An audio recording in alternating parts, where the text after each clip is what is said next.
귀한 자리에 초청해 주셔서 감사를 드립니다.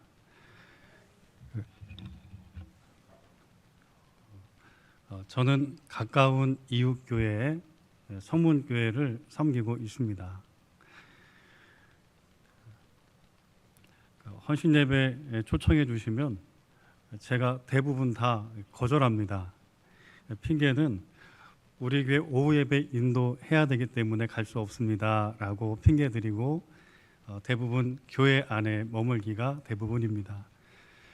그런데 이소구 목사님 초청해 주셨는데 감히 거절할 수가 없어서 오후 예배 마치자마자 불이 나게 달려왔습니다. 가까이 있는 교회여서 그런지 따뜻하고 평안하고, 우리 교회는 아니지만 우리 성도님들 얼굴 보니까요 참 큰 은혜가 됩니다. 인상 깊었던 것은 제가 들어오는데 다 일어나서 찬양을 하시더라고요. 그래서 제가 결단했어요. 돌아가면 다음 주 오후 예배 우리 다 일어나서 찬양해야겠다, 우리 교회도.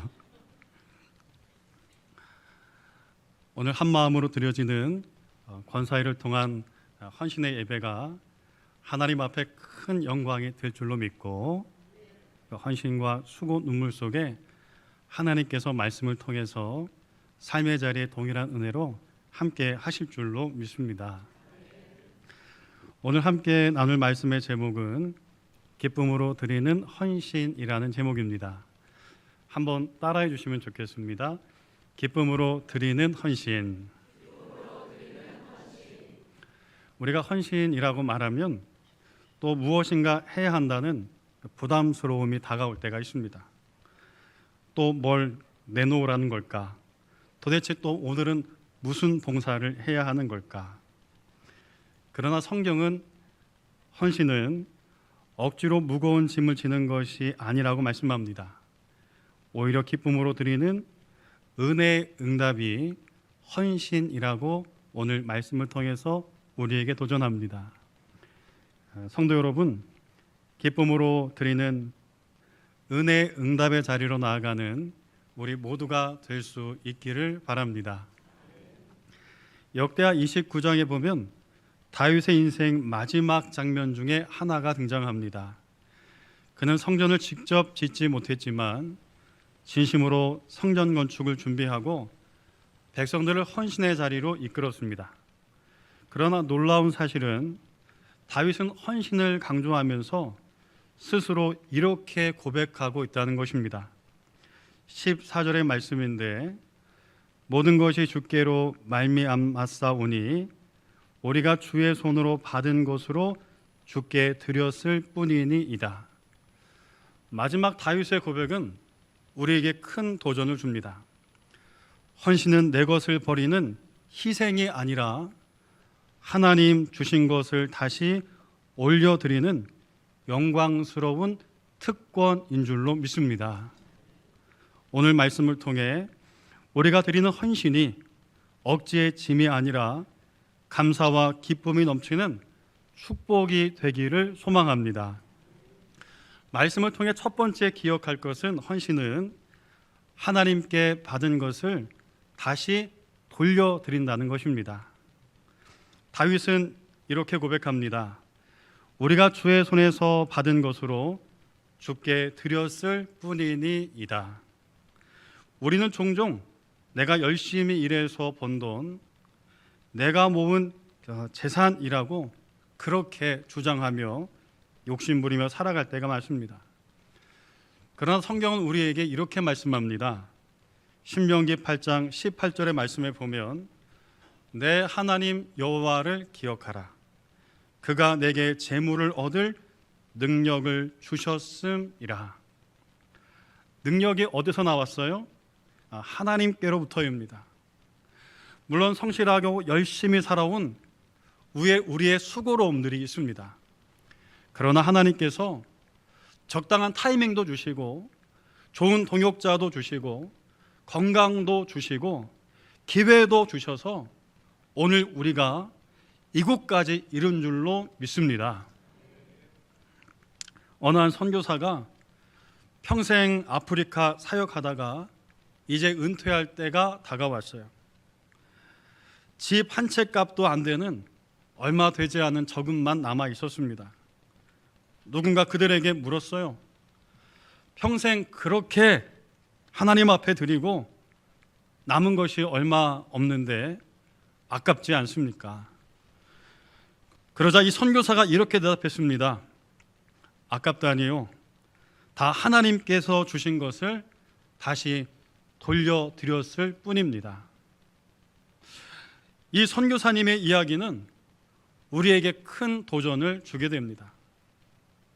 이제 저는요, 50 나이가 되었습니다. 아마 헌신 예배 인도하러 오신 목사님 중에서 제가 아마 제일 젊지 않을까 생각이 듭니다. 노예 어느 자리를 가도 거의 제가 막내입니다. 그래서 물도 들고 나르고 공도 주워 나르고 심부름은 항상 제 몫입니다. 이제서야 조금 이제 비슷한 또래들이 담임 목사들이 되고 있어요. 40 간 넘자마자 임시 목사로 담임 목사로 그렇게 어느덧 10년을 보내게 되었습니다. 그런데 10년을 목회하면서요, 시간이 갈수록 이상하게 내일에 대한 염려들이 생깁니다. 제가 언젠가 집사람이 아내가 주택 청약 저축을 하는 것을 보고 이거 도대체 뭐하러 하느냐 하고 부부싸움을 했던 적이 있습니다. 그렇게 20대, 30대를 보내고 났는데 어느덧 50대가 되면서요, 이런 염려, 저런 염려가 생기기 시작했어요. 은퇴하면 도대체 어디 살아야 되나? 은퇴하면 뭐 먹고 살아야 되나 하는 걱정들이요, 많이는 아니지만 아주 조금씩 제 마음에 찾아오기 시작했어요. 그래서 가끔 후회합니다. 그 청약저축 계속 들라고 할 걸 왜 괜히 싸워가지고 하는 생각이 문득 들 때가 있어요. 그러나 성도 여러분, 들의 백합화도 먹이시고 입히시는 하나님, 공중에 나는 새도 돌보시는 하나님께서 믿음의 자녀의 삶을 언제나 붙드시고 주장하심을 믿으시기 바랍니다. 기회가 있은 대로 헌신하시고 기회가 있는 대로 받은 것을 이웃과 나누고 주님께 올려드리는 우리 모두가 될 때 나머지 인생 우리의 걸음을 하나님께서 지키시는 줄로 믿습니다. 출애굽기 38장에 보면 이런 말씀이 있습니다. 그가 노수로 물두멍을 만들고 그 받침도 노수로 하였으니 곧 회막문 앞에서 수종드는 여인들의 거울로 만들었더라 라는 구절이 있습니다. 출애굽 당시에 성전이 아니라 성막에서 하나님 앞에 백성들이 예배를 드렸지요. 그런데 성막 안에 들어가면 문 입구에 물두멍이라는 것이 있습니다. 거기에 손을 씻고 제사장이 정결하게 하고 하나님 앞에 예배를 드렸지요. 번제를 드렸습니다. 그런데 이 물두멍은요, 재료가 놋입니다. 광야에서 어떻게 이 놋이 준비되었을까? 출애굽기 12장에 보면 이런 말씀이 있어요. 이스라엘 자손이 모세의 말대로 하여 애굽 사람에게 은금 패물과 의복을 구하매 여호와께서 애굽 사람들에게 이스라엘 백성에게 은혜를 입히게 하사 그들이 구하는 대로 주게 함으로 그들이 애굽 사람의 물품을 취하였더라. 말씀의 배경이 이렇습니다. 모세를 통하여 이스라엘 백성들이 출애굽을 하게 되죠. 그런데 출애굽할 때 그냥 나온 것 아닙니다. 하나님께서 은혜 베푸셔서 애굽 사람들이 가지고 있었던 소중한 것들을 일부 얻어서 가지고 나오게끔 만드셨어요. 그런데 특별히 여인들은 놋거울을 가지고 나왔어요. 애굽에 종살이하던 이스라엘 여인들, 아침마다 주인들이요 화장대에서 놋거울을 보며 화장을 합니다. 그들의 종살이하면서요 그 놋거울을 바라보면서 늘 아마도 부러운 마음이었겠어요. 나도 저 거울 하나 가지고 싶다. 거기서 머리도 만지고 또 화장도 하고 온 매무새도 만지는 애굽의 여인들 주인들을 보면서요 늘 그것이 부러움의 대상이었습니다. 그래서 그들은 출애굽하면서 그 놋거울을 얻어가지고 나왔어요. 그들에게는 너무나 소중한 존재였습니다. 그런데 하나님의 성막 그리고 하나님의 성전을 지을 때요 이 여인들이 기쁨으로 하나님 앞에 이것을 내어 드립니다. 주님께서 얻게 하셨으니 이것은 주님의 것입니다 하는 마음으로, 헌신의 마음으로 주님 앞에 올려드리게 됩니다. 사랑하는 성도 여러분, 주님께서 우리의 필요를 채우십니다. 그래서 받은 은혜에 감사하여 주님께 돌려드리면 그 헌신이 손해가 아니고 은혜가 되도록 하나님께서 채우시는 줄로 믿습니다. 두 번째 말씀을 통해 기억할 것은 헌신은 기쁨과 감사로 드린다는 것입니다. 9절 말씀을 우리 다 같이 한번 읽어보도록 하겠습니다. 9절입니다.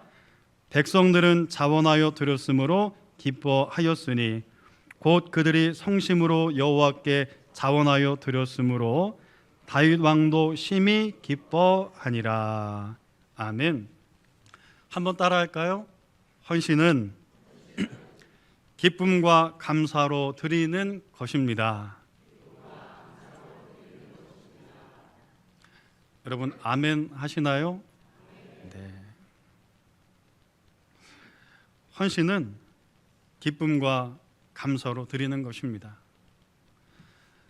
저희 교회 연세가 많으신 권사님이 계십니다. 몸도 약하고 경제적으로도 넉넉하지 않습니다.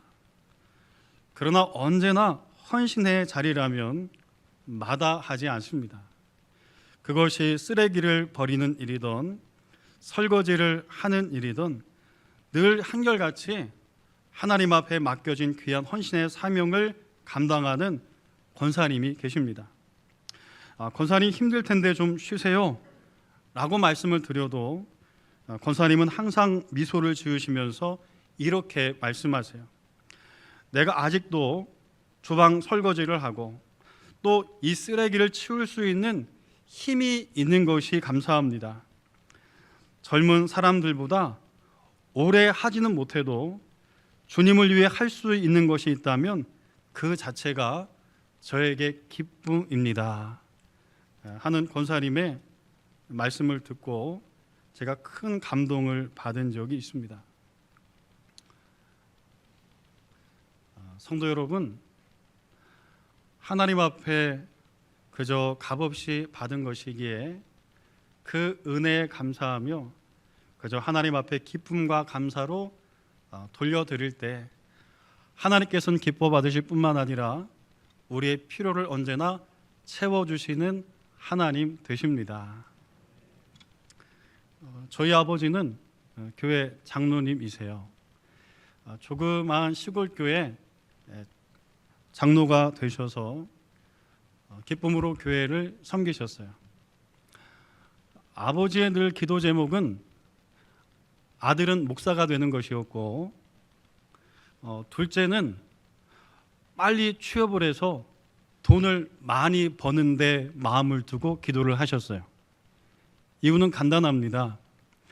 큰아들은 목회를 통해서 하나님께 영광을 돌려드리고 둘째는 빨리 취업해서 돈 벌어서 교회 건축하는 것, 하나님 앞에 봉사하는 것, 이것이 아버지의 목적이고 일평생 기도 제목이셨어요. 그래서 제 동생은 고등학교 졸업하자마자 취업을 해서 돈을 벌었습니다. 지금 생각해 보면 해도 너무하신다 하는 생각이 드실 때가 있어요. 그런데 그렇게 하나님 앞에 기도로 내어 맡기자 하나님께서 그 필요를 채우시는 것들을 살면서 경험하게 됩니다. 저는 가까운 성문교회를 목회자로 섬기고 있고, 직업전선에 고등학교 졸업하자마자 뛰어든 동생은 한 1년쯤 일하다가 일본어를 배우게 되었어요. 그리고는 늦게나마 대학에 들어가게 되고, 대학 졸업하자마자 일본 회사에 바로 취직이 되어서 그렇게 지금 직장 생활을 하고 교회를 섬겨가는 가운데 있습니다. 기쁨으로 하나님 앞에 드리고 헌신으로 내어드리면 하나님께서는요, 우리의 나머지 인생을 인도하십니다. 그러니 사랑하는 성도 여러분, 어떤 헌신함에 있어서요, 손해라 생각하지 말고 기쁨과 자원으로 하나님 앞에 내어드릴 수 있기를 바랍니다. 그러면요, 그 기쁨이 열매가 되어 돌아오도록 하나님께서는 우리 모두를 채우시고 축복하십니다. 마지막 세 번째는요, 헌신은 하나님의 영광을 위해 드리는 것이라는 것입니다. 우리 11절 성경 말씀 다 같이 한 목소리로 읽어보겠습니다. 여호와여, 위대하심과 권능과 영광과 승리와 위엄이 다 주께 속하였사오니 천지에 있는 것이 다 주의 것이로소이다. 여호와여, 주권도 주께 속하였사오니 주는 높으사 만물의 머리 시민이이다. 아멘. 다윗은 성전 건축이라는 위대한 업적 앞에서도 자신을 드러내지 않습니다. 내가 이만큼 준비했다가 아니라 주님 모든 영광은 주님께 속했습니다 라고 고백하며 헌신합니다. 여러분, 헌신의 목적은요, 하나님 앞에 영광을 돌리는 데 있습니다. 그런데 많은 경우 우리는 사람의 칭찬에 인정에 목마를 때가 많습니다. 그래서 사람 앞에 드러나는 일이라면 기쁨으로 감당하다가도 아무도 보지 않는 일이라면 얼마 지나지 않아서 포기할 때가 많습니다. 그런데 성경에 보면요, 창세기 11장에 바벨탑 사건이 등장합니다. 바벨탑의 사람들은요, 자기의 이름을 내기 위해서 바벨탑을 쌓습니다. 그 결과 그들은 흩어짐을 경험하게 되죠.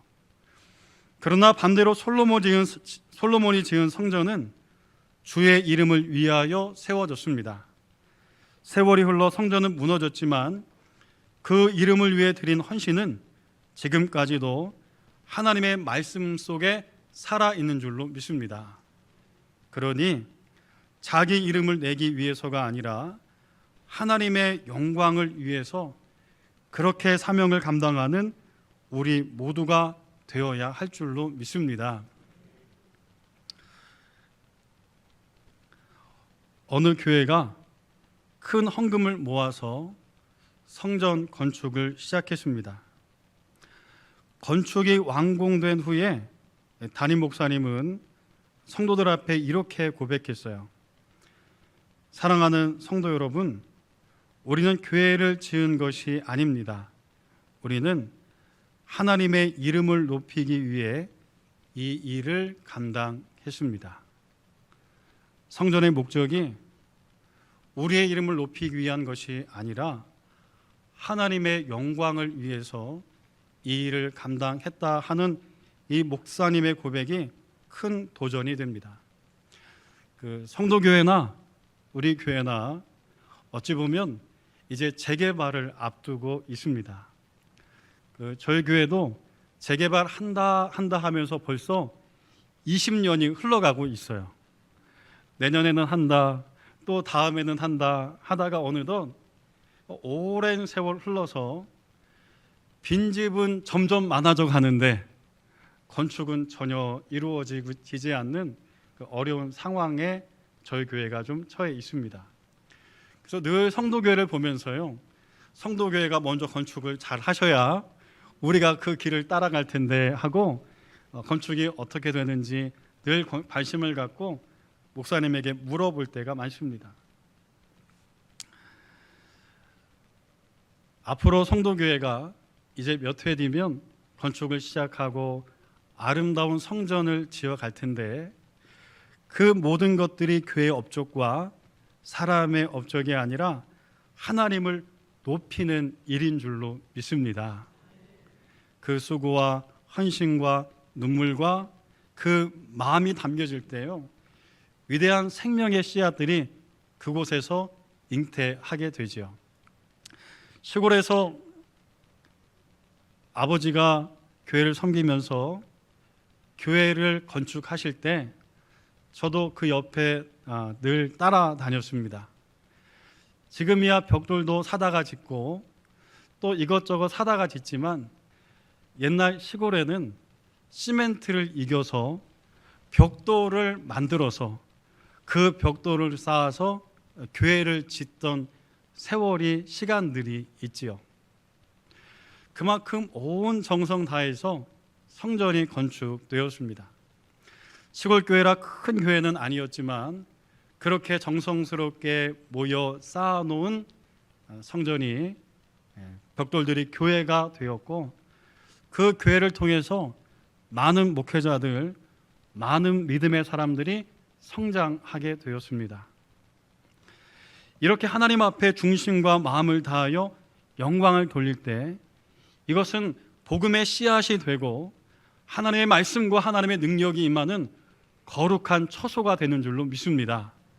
앞으로 남겨진 시간 속에서 하나님의 영광을 위해서 성전 건축을 아름답게 완공해 나가는 성도 교회가 될 수 있기를 소망하고, 잘 완공되시면 우리 성문교회 위에서도 기도해 주시기를 바랍니다. 이제 말씀을 마칩니다. 요 근래에 이렇게나 당황스럽게 설교를 한 적이 처음인 것 같습니다. 제가 무슨 말을 하는지, 마이크는 얼마나 당겨야 하는지, 또 땀은 또 얼마나 나는지, 요 근래 들어 제가 제일 당황스러운 시간들을 지금 오늘 보내고 있습니다. 연소한 저를 귀한 자리에 초청해 주셔서 너무나 감사드리고, 또 예배를 한 주간 위해서 기도하고 준비하면서요, 그런 생각을 했습니다. 가서 말씀을 전하는데 패기치지 말고 돌아와야 할 텐데 하는 염려와 또 한편 근심으로 또 하나님 앞에 내어 맡김으로 한 주를 보내면서 기도하게 되었고, 또 부르신 그대로 순종해서 말씀을 이 시간 전했습니다. 사랑하는 성도교회 성도 여러분, 헌신은 하나님 앞에 자원하여 드리는 일입니다. 헌신은 하나님 앞에 감사와 기쁨으로 드리는 일입니다. 헌신은 오직 하나님께만 영광이 되도록 드리는 일인 줄로 믿습니다. 그동안 우리 성도교회가 이렇게 신실하게 믿음 안에서 든든하게 세워 오셨던 것처럼 앞으로도 남겨진 모든 시간 속에서 지금까지 해오신 그 열심과 기쁨과 감사로 하나님 앞에 영광 돌려드리는 성도교회가 될 수 있기를 소망하고, 오늘 특별히 헌신으로 결단하는 우리 권사회 모두가 하나님 앞에 놋거울을 드렸던 출애굽의 여인들처럼 그렇게 하나님 앞에 헌신으로 결단하고 드려질 때 하나님께서는 그 헌신을 기뻐하시고 언제나 필요를 채워주시고 풍성한 결신과 열매로 권사회 모두를 축복하시는 줄로 믿습니다. 기도하겠습니다.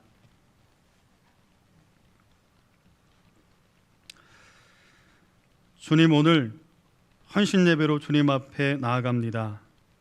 특별히 권사의 헌신 예배로 주님 앞에 결단하오니 이 시간 드려지는 정성, 마음 중심들을 기뻐 받아 주옵소서. 억지로가 아니라 평생 기쁨과 감사로 하나님 앞에 헌신해 온 귀한 우리 권사회, 그리고 눈물의 기도의 자리들, 그리고 하나님을 향한 영광의 수고의 자리들을 하나님 기뻐 받아주시고 귀한 사명 감당할 때에 가정도 기업도 자녀도 삶의 자리도 건강도 하나님 가장 좋은 것으로 축복하여 주옵소서. 예수님의 이름으로 기도드립니다. 아멘.